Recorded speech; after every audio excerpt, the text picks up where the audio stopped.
Let's talk a little bit about essay titles in this movie, and we're talking especially about academic essay titles. So if you're writing, let's say, a blog post, something like that, you can be a bit more relaxed about these rules. But on the whole, what we want in an essay title is something that's fairly informative. And the key is that if you were to find your essay title in a list of a whole bunch of different titles about different subjects, let's say, the title should give enough information that there's a clue as to the contents of the essay. And what I've done here to start is given you 4 different titles. These are actual titles of papers and books, and we're going to talk a little bit about what makes them academic. Not always in a good way, actually. Sometimes academic titles follow some very bad kind of practices. One of the things you'll notice is that these titles have a lot of key words in them. So if you look at the second one, for instance, this one talks about Harry Potter, talks about DNA fingerprinting and forensic science. Those are all key words that give you a really good sense of what the paper is about. Now, the title does not have to clearly state what the argument is. That's what the thesis is for, right? So a title is not a thesis. You don't have to tell the reader what you're going to argue, but you do have to give enough key words that we know what the parameters of the topic are, what the subject area kind of is. Do watch out for a lot of jargon. So the first example here, most of these terms are pretty much incomprehensible to anybody who's not in this field. So if you're okay with that, that's great. But I think a lot of us don't necessarily like jargon. It's not going to draw us to the particular subject matter. So be careful with that and don't overdo it. Another thing you'll notice is that some of these titles, in fact quite a few of them, use this colon. And the colon is becoming a bit overused in the academic world. So you may not want to use it, but do be aware of its function because it can be very helpful. The way a colon typically works is that before the colon, we have a kind of introductory element. Okay? And often this introductory element provides a little bit of flavor.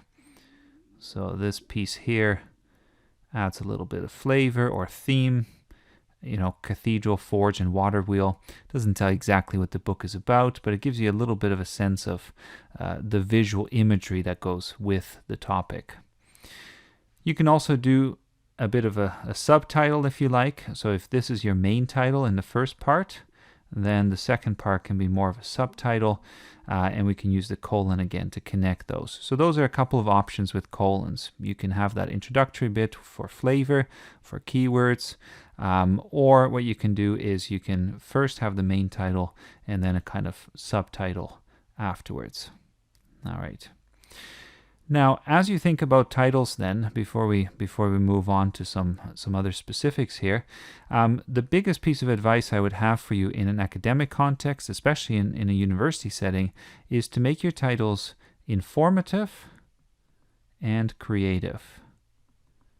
Informative plus creative. So if you think about those 2 key features, those are the ones that make for a great title.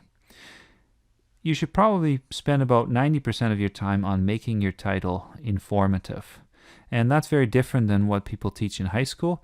In high school, almost all the focus is on creativity, whereas in university, this is not nearly as important.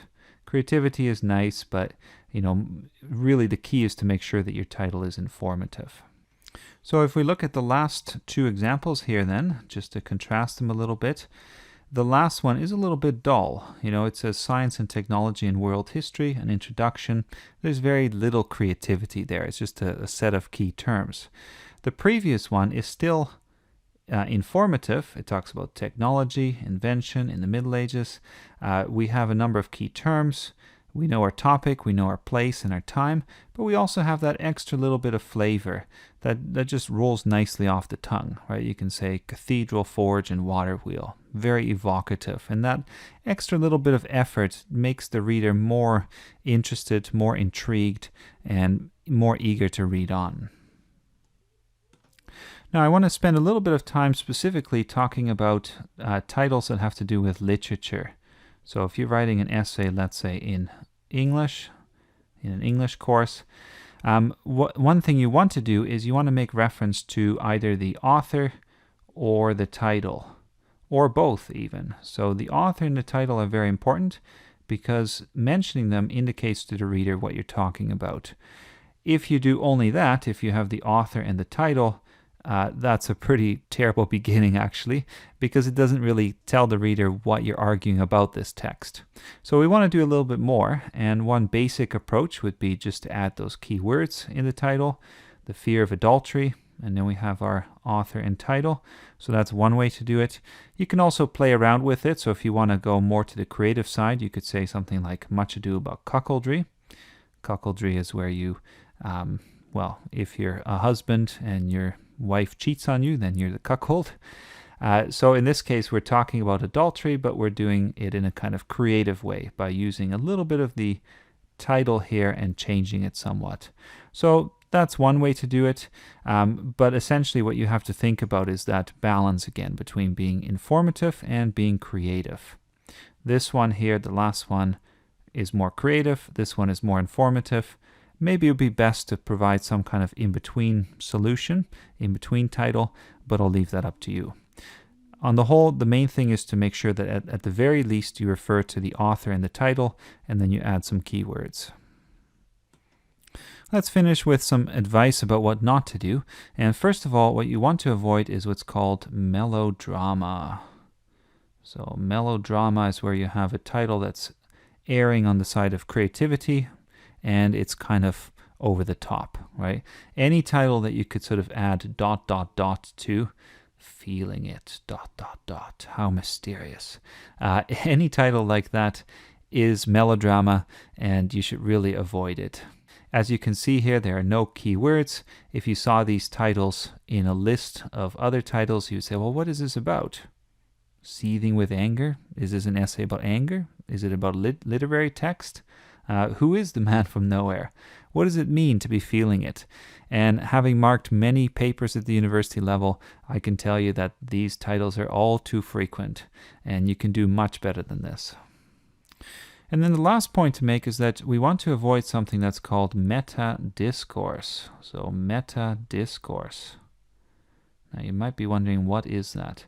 Well, without talking at any length about meta-discourse, the basic point is that you want to avoid language that talks about the process of doing research, the process of writing and thinking and so on. And meta-discourse is a word that kind of describes that type of language. So if you look at these titles here, we're going to cross out some information that's definitely meta-discourse, and these are things that you can do without. So the first one here, we could get rid of the first bit, an exploration of. Any kind of essay is going to be an exploration by default. So then we're left with omitted stage directions in Shakespeare's Hamlet.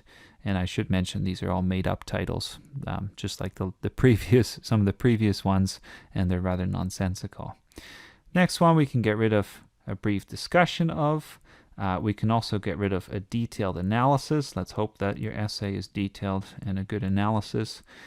We can get rid of, let's see here, the development, well, a historical overview, and then we just have the development of Hitler's mustache during World War II. Because if it's going to deal with the development, then it's already historical, and any kind of essay is some type of overview. And then the last one, we can get rid of a detailed study.